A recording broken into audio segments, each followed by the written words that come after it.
আমারে কইছে জাম নিবার, জামের যে দাম আমি কি জাম কিনা পারি? হ্যাঁ আচ্ছা কে রে দেখ তো কেমনটা লাগে।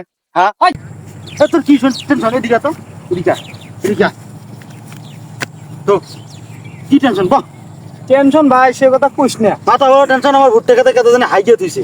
এই আর গুড় মধ্যে আমি মরিচ পরে দিব, ওর গোয়া জ্বলবো তখন টের পাবি। তোর গুড় মধ্যে ওই কথা বাদ দে, মানুষ হাঁকছে তাতে কি হচ্ছে? হাঁকবার মন ছিল হাঁকছে।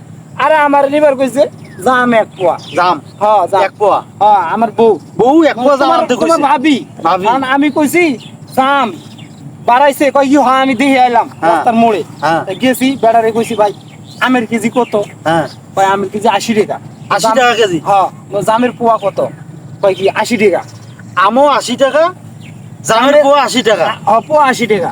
আম খাবি না জাম খাবি? কি খাবি খা। কি খাবি খা? আমি এখন বাইক গেলাম, আবার যা কইলাম যে বউ শোন এখন টাকা নাই, অভাবের সময় তো তুই হলো জাম খাস না, তারপরে আমও খাস না, লেচু খা। খা। লেচু হলো সার পাউস আছে, পুষ্টি আছে। কই কি না তোর মতো দুর্বসে সংসার করা লাগবো না, খালি আমার জামে যদি না খাওয়াইতে পারিস। ওই জামের পোয়া বলে 80 টাকা। আরে বোকা তুই কইতে পারলি না? তোর সংসার করা লাগবো না, তোর বোনের পাঠাই দে, তাও তো হইতো। ও বাবা ওই কথা কইলে আমার ঝাড়ু দিয়ে পিটাবো রে। ঝাড়ু লুকাই থুবি, ঘরের ভিতরে থাকবো না। ঝাড়ু ঝাড়া দেওয়ার পর, ঘর ঝাড়া দেওয়ার পর ঘরের বাইরে ঝাড়ু ছুঁয়ে দিবি, তারপর দেখ ঝাড়ু দিয়ে তোর কেমনে মারে। ওইসে কোনোটাই বুঝি না রে, এটা যে ডাইনি রে ডাইনি। সোজা কথা শোন, হ্যাঁ। তোর বউ মানে কোনো কথা নাই, এই লিচু খাইবো না, আমও খাইবো না, এক পোয়া জাম 80 টাকা, তার উপর তোর অভাব। হ্যাঁ তাহলে এক কাজ কর, গোবর আছে না, গোবর গোবর হ্যাঁ। জামও খালা গোবরও খালা, হ্যাঁ। সুন্দর করে বানায়া একটু বানায়া নিয়ে যা খাওয়াই দিবি। এই ভাই রে খুব সুন্দর বুঝছস? আর তোর বউ যদি কখনো কয় তোর ঝাড়ু দিয়ে পিটামু, ঝাড়ু ঘরের বাইরে থুয়ে দিবি।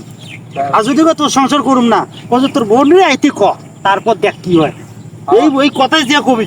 আর আমার ঘুরতে খাতে কেটে জানে হাঁকছে, হ্যাঁ। আমি আগে দেখি আচ্ছা তুই যা ওদিকে। ঘুরতে খাতে গুড় মধ্যে মরিচ পুইরে দিমু আজকে যা আছে কপালে। ভাই ভালো বুদ্ধি দিস রে ভাই, ভালো